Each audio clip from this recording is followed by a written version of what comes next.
जय हिंद साथियों, स्वागत है आप सभी का हमारे YouTube चैनल ज्ञान आरबीएल में। दोस्तों, आपको पता है कि आपके एग्ज़ाम लगे हुए हैं साथियों, और आप सभी की डिमांड थी सर अप्रैल की क्लास ले आइए करंट अफेयर की। ठीक है, देखिए हमने जनवरी फरवरी मार्च तक की करवा दी, आज हम अप्रैल की देखने वाले हैं करंट अफेयर। ठीक है, तो मेरे दोस्तों शुरू करते हैं उसके पहले मैं आपको बता दूं कि मेरे साथियों जिनको इसकी पीडीएफ चाहिए करंट अफेयर की, वो हमारा ज्ञान आरबीएल ऐप डाउनलोड कर ले और वहाँ पे दोस्तों जाना होगा इनको ई बुक्स वाले कॉलम में, और ई बुक्स वाले कॉलम में जैसे जाएंगे ये देखिए आपको दिख जाएगा। ठीक है, करंट अफेयर का नाम से मिल जाएगा। तो इसमें 2025 का पूरा करंट अफेयर आपको मिलेगा 2025 दिसंबर तक, जनवरी से दिसंबर तक।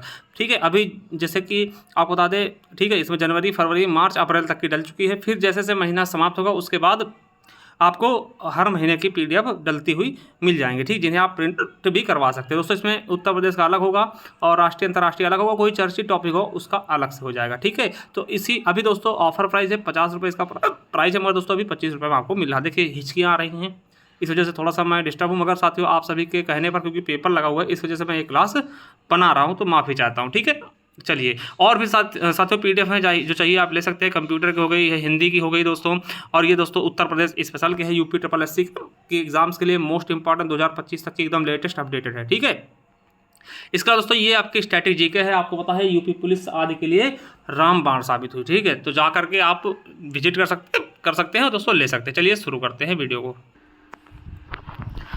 तो साथियों चलिए देखते हैं उत्तर प्रदेश करंट अफेयर अप्रैल माह का।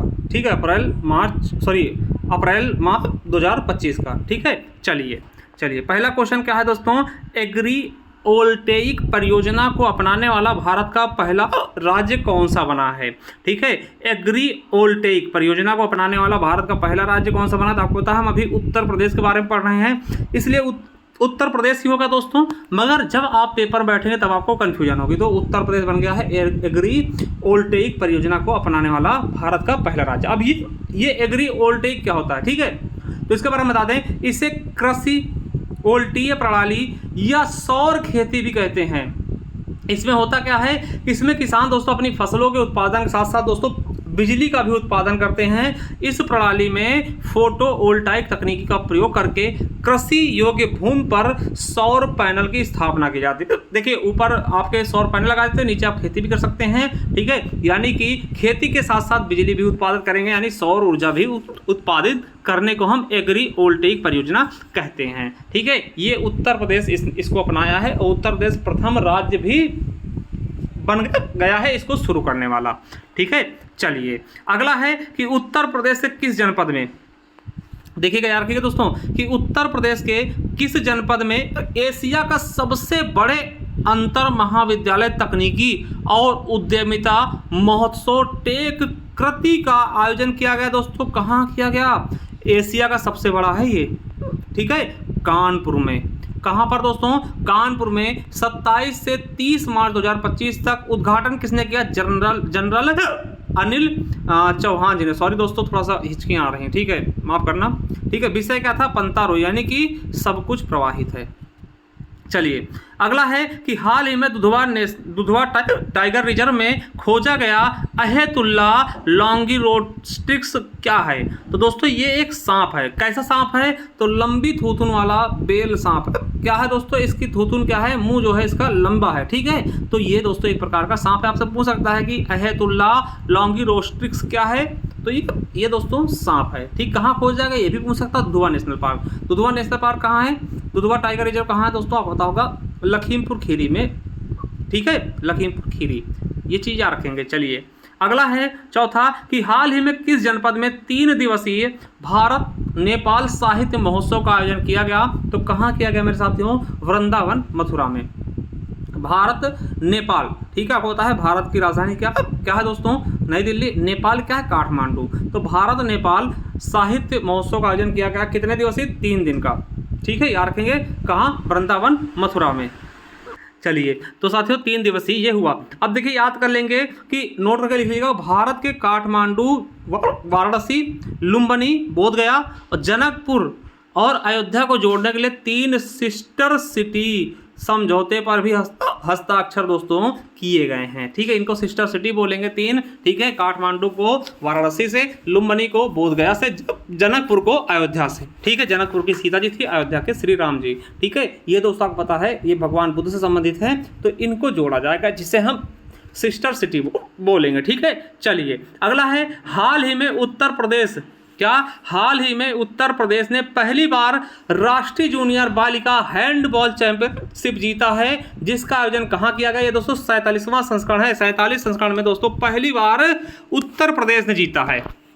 ठीक है, किसको हराकर? तो हिमाचल प्रदेश राज्य को हराकर उत्तर प्रदेश दोस्तों विजयी बना है। 47वां संस्करण था और पहली बार जीता। ठीक है, कहां पर दोस्तों इसका आयोजन हुआ था? तो उत्तर प्रदेश के लखनऊ में।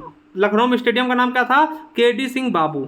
बहुत इंपॉर्टेंट है, कभी बार पूछ लेता केडी सिंह बाबू स्टेडियम कहाँ है, तो लखनऊ में है। 26 से लेकर के 30 मार्च 2025 तक आयोजित किया गया था। ठीक है, चलिए दोस्तों ये आपके लिए मोस्ट इंपॉर्टेंट है कि हाल ही में किस जिले में, क्या हाल ही में किस जिले के सागरपाली गांव में तेल और प्राकृतिक गैस निगम यानी कि ONGC ने 3000 मीटर गहराई पर कच्चे तेल के विशाल भंडार खोज की है दोस्तों? तो बलिया में आपको होता हमारे बलिया जिले में। अब देखिए बलिया क्या है दोस्तों, ये सबसे पूर्वी जिला है जो कि बिहार से लगता है, ये भी आपको पता होगा। ठीक है, तो दोस्तों यहाँ पर क्या खोजे गए हैं? गैस तेल के भंडार खोजे गए। किसके द्वारा? ONGC द्वारा दोस्तों ये चीजें खुदाई वगैरह वहां पर चल रही हैं। ठीक है, चलिए आपको कमेंट बॉक्स बताना बलिया का शेर किसको कहते हैं। ठीक है, बलिया का शेर किसको कहते हैं? शेरे बलिया।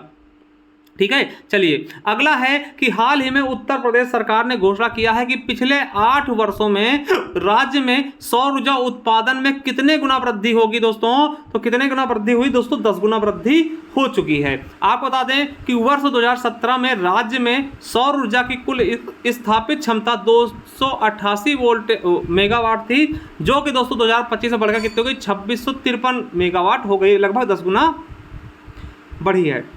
ठीक है, चलिए आगे दोस्तों, हाल ही में प्रदेश सरकार ने अयोध्या और काशी के बाद किस जनपद में हेरिटेज कॉरिडोर बनाने की घोषणा की दोस्तों? तो अब मथुरा में भी कॉरिडोर बनेगा। ठीक, जैसे अयोध्या बना है दोस्तों और काशी बना, उसी तरीके दोस्तों मथुरा में भी हेरिटेज कॉरिडोर बनाया जाएगा।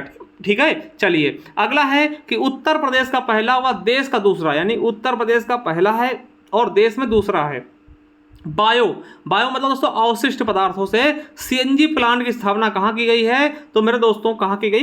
प्रयागराज में। यह अवशिष्ट पदार्थों से दोस्तों CNG बनेगी। कहाँ बनेगी? प्रयागराज में। किस किस चीज़ से? देखिए आप बता दें, यह पराली हो गया, पराली दोस्तों होता है जो कि फसलों की जो चीज़ें बचती, डंठल वगैरह। ठीक है, और मुर्गी के कूड़े हो गए, गोबर हो गए, गीले कचड़े से ये बायो CNG बनाया जाएगा। इसका प्लांट प्रयागराज में लगाया जा रहा है। ठीक है, अगला है कि हाल ही में किस राज्य में एथेनॉल उत्पादन में देश का शीर्ष राज्य बन गया दोस्तों? तो एथेनॉल उत्पादन में उत्तर प्रदेश बन गया है पहला राज्य, प्रथम स्थान ले आया है। आपको बता दें कि उत्तर प्रदेश ने पिछले 8 वर्षों में अपनी क्षमता को लगभग, ठीक है, बढ़ाकर 2 बिलियन प्रति लीटर प्रति वर्ष कर दिया था, यानी कि 2 बिलियन लीटर ये प्रति वर्ष क्या कर रहा है? इसकी उत्पादन कर रहा है एथेनॉल का। दोस्तों एथेनॉल ब्लेंडिंग होती है किसमें? पेट्रोल में। ठीक है, ये चीज़ यार के हम पेट्रोल की खपत को कम कर रहे हैं, उसमें 20% दोस्तों अब एथेनॉल हम मिलाना शुरू कर चुके हैं। चलिए अगला है कि किस देश की यात्रा के दौरान प्रधानमंत्री मोदी जी ने वहाँ के राजा महावाजिरा लोंगकॉर्न को सारनाथ शैली में निर्मित ध्यान मुद्रा में बुद्ध की पीतल की प्रतिमा दोस्तों भेंट की थी। ठीक है, सारनाथ का संबंध अपने उत्तर प्रदेश के वाराणसी से है। तो कहाँ के राजा? थाईलैंड। ठीक है, थाईलैंड की राजधानी क्या है? बैंकॉक। ठीक है, हाल ही में योगी जी द्वारा किस जनपद में रोहिन बैराज का उद्घाटन किया गया दोस्तों? तो रोहिन बैराज कहाँ है? महाराजगंज में दोस्तों, याद रखिएगा 86 मीटर ऊंचा है। ठीक है, चलिए अगला है 12वां नंबर क्वेश्चन कि हाल ही में किस जनपद में स्थित एक राजकीय महाविद्यालय के वैज्ञानिकों द्वारा चोरी हुए वाहनों को ट्रैक करने के लिए विकसित एक विशेष उपकरण को भारत सरकार द्वारा पेटेंट प्रदान किया गया? यार के दोस्तों, ठीक है, कहाँ के? नोएडा के विद्यार्थियों द्वारा। ठीक है, इसे किस नाम दिया गया था? इससे दोस्तों system for preventing theft of vehicle नाम दिया गया। इसको दोस्तों तो पेटेंट कर दिया गया। ठीक, पेटेंट मतलब कहता अब इसे दोबारा दूसरा कोई नहीं बना सकता। ठीक है, चलिए अगला है इंडिया स्किल रिपोर्ट 2025 में उत्तर प्रदेश ने गणितीय कौशल और कंप्यूटर दक्षता के क्षेत्रों में देश भर में कौन सा स्थान प्राप्त किया? तो प्रथम स्थान। दूसरा किसका है? राजस्थान का। तीसरा किसका है? मध्य प्रदेश का। ठीक है, चलिए अगला है कि उत्तर प्रदेश सरकार द्वारा शुरू किया जा रहा जीरो पॉवर्टी कार्यक्रम को किस नाम से अब जाना जाएगा? तो साथियों जो जीरो पॉवर्टी कार्यक्रम था दोस्तों, ठीक है, तो दोस्तों उसका नाम बदल के अब बाबा साहब भीमराव अंबेडकर के नाम पर रखा गया है। ठीक है, याद रखिएगा ये क्वेश्चन भी आपके लिए मोस्ट इंपॉर्टेंट हो जाता है। जीरो पॉवर्टी कार्यक्रम का नाम किसके नाम पर रखा गया? बाबा साहेब भीमराव अंबेडकर के नाम पर। ठीक है, चलिए अगला है उत्तर प्रदेश के किस जिले में ये शहनाई व तबला को जीआई टैग मिला? दोस्तों तो शहनाई और तबला कहाँ का है? वाराणसी का। दोस्तों इसे जीआई टैग से सम्मानित किया गया दोस्तों। ठीक है, चलिए और दोस्तों सबसे ज़्यादा बनारस के ही जीआई टैग हैं। ठीक है, चलिए अगला है कि फ्रांस की विमान निर्माता कंपनी किस जनपद में राफेल और मिराज 2000 लड़ाकू विमानों की मरम्मत और रखरखाव और ओवरहॉल का कार्य करेगी? इसके लिए एक उत्कृष्टता केंद्र और एक विश्वविद्यालय का भी स्थापना करेगी। तो दोस्तों कहाँ पर? तो आपको बता दें दसॉल्ट एविएशन नोएडा एयरपोर्ट परिसर में। दोस्तों आपको बता दें कि जो फ्रांस के राफेल है और मिराज 2000 है, इनकी दोस्तों एक मरम्मत के लिए दोस्तों एक कारखाना सा खोला जाएगा और विश्वविद्यालय भी खोला जाएगा। अगला है हाल ही में 19 से 22 अप्रैल के मध्य दोस्तों किस जनपद में सांसद खेल महाकुंभ का आयोजन किया गया? याद रखेंगे तो किस जिले में? लखनऊ में।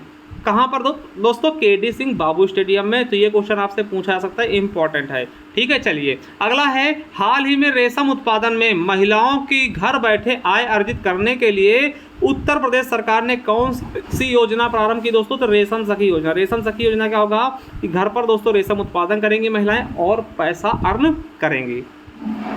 ठीक है, अगला है कि भारतीय प्रौद्योगिकी संस्थान वाराणसी के स्कूल ऑफ बायोकेमिकल इंजीनियरिंग की शोध टीम ने फॉरेंसिक हैकाथॉन 2025 में कौन सा सम्मान प्राप्त किया? दोस्तों तो शीर्ष सम्मान यानी प्रथम सम्मान। आपको बता दें कि यह पुरस्कार केंद्रीय गृह मंत्री यानी कि अमित शाह जी हैं नई दिल्ली स्थित, ठीक है, विज्ञान भवन में प्रदान किया गया। ठीक है, चलिए अगला है कि हाल ही में मुख्यमंत्री युवा साथी योजना के तहत कितने सौर ऊर्जा संचालित दुकानें शुरू करने जा रही हैं, जिसमें महिलाओं को स्वतंत्र रूप से स्थायी खुदरा दुकानें चलाने में सशक्त बनाया जाए। यानी कि ये दोस्तों सौर ऊर्जा संचालित दुकानें होंगी। ठीक है, इनमें सौर ऊर्जा से लाइट प्रसारित होगी और 3304 सौर ऊर्जा दुकानें संचालित की जाएंगी महिलाओं द्वारा।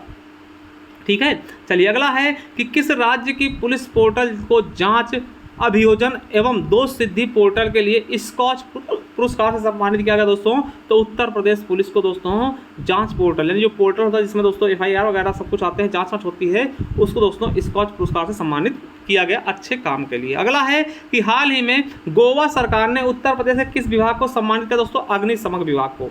ठीक है, जो आग और बुझाने वाली जो विभाग है, ठीक है, उसको दोस्तों सॉरी थोड़ा सा हिचकियाँ आ रही है, इसकी वजह से डिस्टर्ब हो रहा हूँ बार बार। ठीक है, यह सम्मान दोस्तों महाकुंभ 2025 में उत्कृष्ट अग्निशमन और आपदा प्रबंधन सेवाओं के लिए दिया गया। आपको पता है महाकुंभ में 1-2 जगह दोस्तों आग भी लगी थी, जिसको बहुत ही जल्द तरीके से अच्छे तरीके से दोस्तों काबू पाया गया था इस वजह से। ठीक है, चलिए 23 नंबर क्वेश्चन क्या है कि बाबा साहेब भीमराव अंबेडकर विश्वविद्यालय लखनऊ में वैज्ञानिकों ने बायोप्लास्टिक बनाने के तकनीक के लिए भारत सरकार द्वारा प्रदान किया, क्या प्रदान किया? पेटेंट। दोस्तों जो लखनऊ के वैज्ञानिकों द्वारा दोस्तों बायोप्लास्टिक बनाया गया है, इसके लिए भारत सरकार द्वारा पेटेंट दिया गया है। ठीक है, चलिए अगला है कि मुख्यमंत्री सामूहिक विवाह योजना के राशि को दोस्तों 51,000 पहले था दोस्तों, इसे बढ़ा करके 1 लाख कर दिया गया दोस्तों। ठीक है, यानी सामूहिक विवाह योजना जो आप खुद होती दोस्तों समाज कल्याण विभाग द्वारा, ठीक है, उससे पहले 51,000 रुपये मिलते थे, अब दोस्तों उससे 1 लाख रुपये कर दिया गया था। और दोस्तों वहीं पर मैं बता दूँ, याद रखिएगा OBC यानी पिछड़ा वर्ग कल्याण में दोस्तों 20,000 रुपये मिलते हैं। ठीक है, 20,000 रुपये शादी अनुदान के रूप में मिलते हैं। ठीक है, आप अपने वहाँ पता कर सकते हैं। देखिए जो पिछड़ा वर्ग में होती है दोस्तों OBC वालों, केवल OBC के लिए, ठीक, ये दोस्तों क्या होता है, ये जो घर से शादियाँ करते हैं। और दोस्तों सामूहिक विवाह में क्या होता है, एक जगह दोस्तों इकट्ठा करके समूह में दोस्तों शादी करवाई थी कम से कम 100-200 लोगों की। ठीक है, उसके लिए 1 लाख मिलता है। ठीक, और जो घर से शादी करने के बाद दोस्तों आप जो पैसे पाते हैं वो 20,000 रुपये दोस्तों, ये केवल और केवल OBC के लिए दोस्तों, और ये सभी लोगों के लिए होता है। ठीक है, चलिए अगला है कि उत्तर प्रदेश सरकार ने राज्य में इको टूरिज्म को बढ़ावा देने के लिए किन पर्यटन स्थलों को विकसित करने का निर्णय लिया? तो बांध और जलाशयों को दोस्तों, ठीक है। हर जिले में दोस्तों बांध और जलाशयों को टारगेट किया गया है, ठीक है, और उनको दोस्तों पर्यटन स्थल के रूप में विकसित करेगा, जिससे टूरिज्म आए। जैसे कि इसके तहत दोस्तों आपको बता दें कहाँ पे क्या, तो चित्रकूट का दोस्तों गुंता बांध को मतलब संवारा जाएगा, बांदा के नवाब टैंक को, सोनभद्र का धंधरौल डैम है इसको, ठीक है, महोबा का अर्जुन डैम दोस्तों, हमीरपुर का मौदहा बांध, झांसी का गढ़मऊ बिहिल और सिद्धार्थनगर का मझौला सागर, और ठीक है, जिलों के 7 प्रमुख बांधों को व झीलों को बुनियादी ढांचे के रूप में प्रयोग किया जाएगा। मतलब 7 जिलों के बांध और जलाशय दोस्तों टूरिज्म के लिए विकसित किया जा रहा है, ठीक है। चलिए अगला क्वेश्चन है, उत्तर प्रदेश के किस जनपद की कान्हा गौशाला में 2 मेगावाट क्षमता का सौर ऊर्जा संयंत्र स्थापित किया जाएगा, जिससे यह प्रदेश की पहली ऐसी गौशाला बन जाएगी जो बड़े पैमाने पर नवीकरणीय ऊर्जा का उत्पादन करेगी दोस्तों, मथुरा नगर निगम द्वारा, ठीक। कहाँ है कान्हा गौशाला दोस्तों? मथुरा में। चलिए अगला है, उत्तर प्रदेश अनमोल रत्न पुरस्कार सम्मानित किसको किया गया? निखिल सिंघल को, ठीक है। अगला है, किस राज्य ने डिस्ट्रिक्ट ट्रांजैक्शन के मामले में पूरे देश में प्रथम स्थान प्राप्त किया दोस्तों? तो किसने? डिस्ट्रिक्ट नहीं डिजिटल, जो दोस्तों यूपीआई वगैरह करते हैं उसमें उत्तर प्रदेश का प्रथम स्थान है। चलिए अगला है कि 7 अप्रैल 2025 को किस सितार वादक व संगीतकार की 103वीं जयंती मनाई गई? तो दोस्तों पंडित रविशंकर जी की, इनका जन्म वाराणसी में हुआ था। अगला है कि उत्तर प्रदेश के किस संस्थान में साइबर सुरक्षा प्रौद्योगिकी पार्क बनाया जाएगा? तो दोस्तों IIT कानपुर में, ठीक है। तो दोस्तों आई होप ये आपको अप्रैल माह का करंट अफेयर मिल गया होगा, ठीक है, बहुत अच्छे से हमने करा दिया। चलिए दोस्तों थैंक यू, मिलते हैं किसी नेक्स्ट वीडियो, तक के लिए जय हिंद, जय भारत, वंदे मातरम।